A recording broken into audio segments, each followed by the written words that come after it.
上から聞こえた。行ってみよう。マジかよ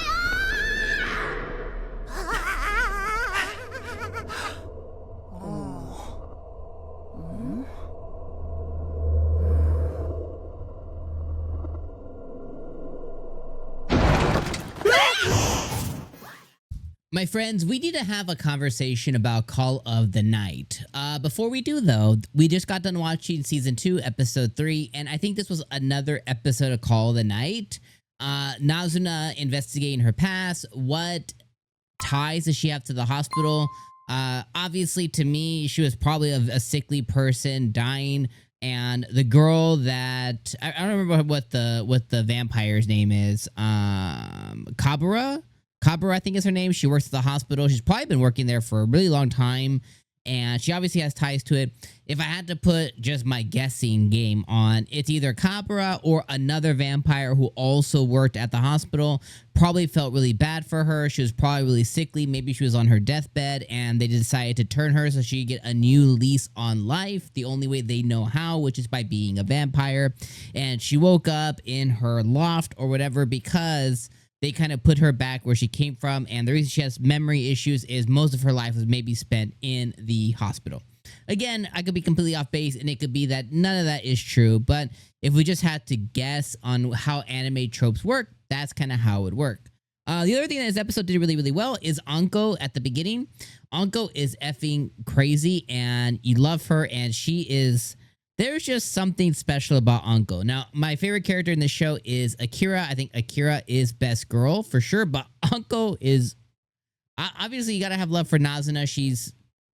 The way that she's depicted, her art, the way that she's a little purple instead of pale, it's a whole nother level. But like for me, the things that get Papa going, Akira and then Anko, there's just something about her craziness, and I like the scene that they showed us in the beginning where she either maybe had a family member that got eaten or destroyed by a vampire, or was a vampire and something happened there, and she kind of took up the reins of being this detective, and she called out Kiku something, one of the other vampires that they have, Kiku something, the one where the Mahiru is going after, but she called out her, 𝐒𝐶𝐽𝐸, which, you know, the one who's turned 50 plus people, and she's like, that bitch is mine. And I was like, God damn, Anko. So this episode was a good episode of Call of the Night.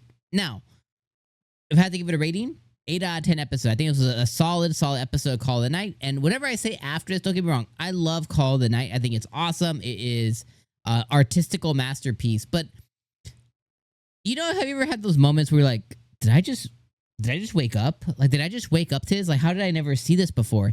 I kind of had that moment this episode, and I realized that. So 8 out of 10, it was awesome.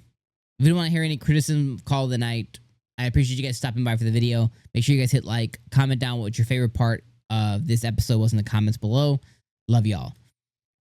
I'm gonna give you guys some criticisms. I never really realized this before, and I guess I never really thought about it, but the show is about vampires, but at its core, and this was made evident to me where 𝐒𝐡𝐚 and Sari, you know, the blonde vampire, they, you know, after all the things happened and they had their emotional moment where 𝐒𝐡𝐚 threw his glasses and they jumped into the sky, you know, whatever.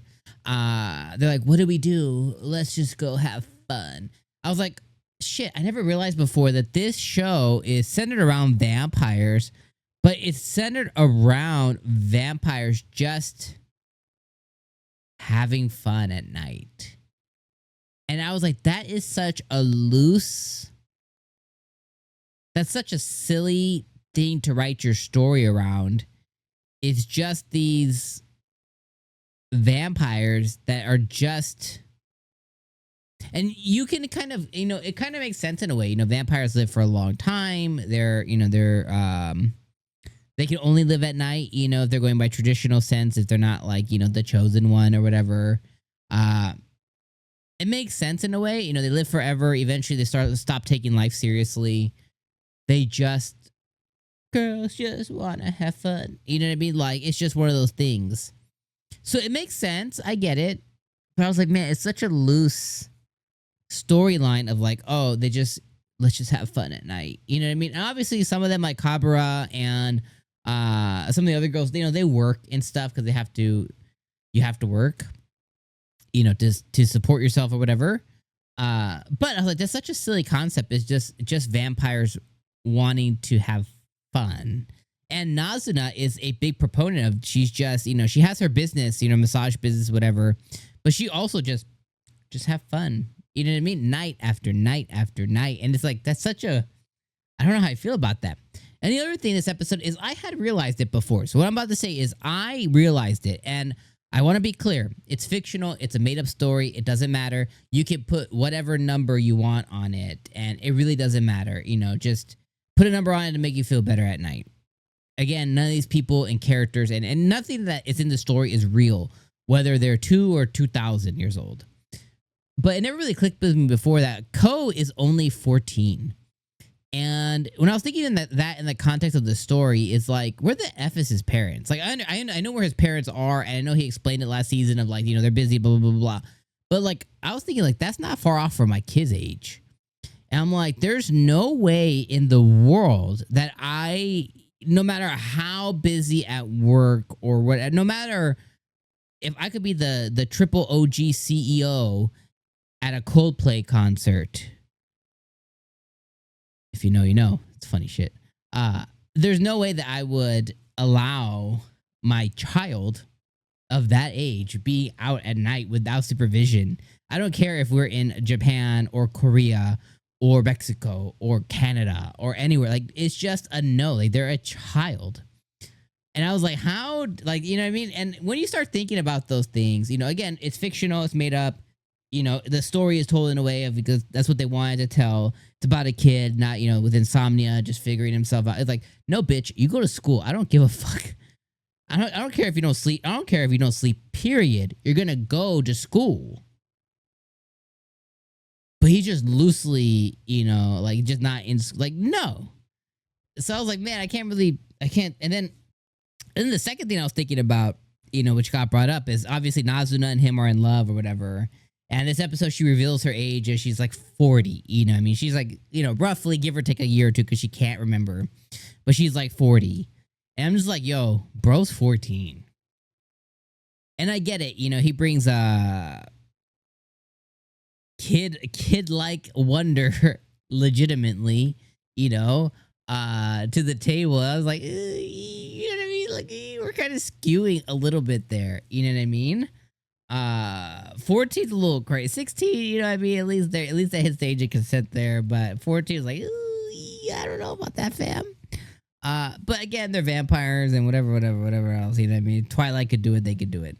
But I was like, man, that's, first off, it was just my parent alarms went off, and I was like, yo, this bro's, he's 14. What the hell are you doing at night? Like, yo, bitch, your bedtime's 10, bud. You're I'm gonna read you a little bit of bookie. You know what I mean? I'll read a little nighttime story. Your bedtime's 10. I don't care if you go to sleep or not. Your bedtime's 10, bud. It's just crazy. Anyways, I know I'm going on a tangent and a rabbit hole, but I was like, man, I started thinking about it. I was like, and then the detectives are like, yo, they have those things that they call where adolescents can't be out at certain hours. They do have that in Japan, like, legitimately. So it's like, just do that to him because he's underage, out and about. They do that when kids in Japan. I had a friend who I went to college with. She said, like, even if they would like skip school, like, there's like police officers and stuff that would like walk around, and they would sometimes take you back to school. Like, you would get in trouble. There's a certain word for it, but I don't know if it's like delinquency or something. But they have the word delinquent, but like they're looking for kids. Like, you look underage, like they come after you. So like, imagine that, but like at nighttime. Anyways, I went off on a super tangent there. Hopefully people clicked off earlier. For some reason, you're still here. You're the best of the best of the best. Thank you for listening on my tangent about Call of the Night. But that did diminish my experience a little bit. But at the end of the day, it's still an awesome show. I still love it. But when my thinking cap went, I was like, yo, did I just wake up? Anyways, I'll see you guys next week. Peace out.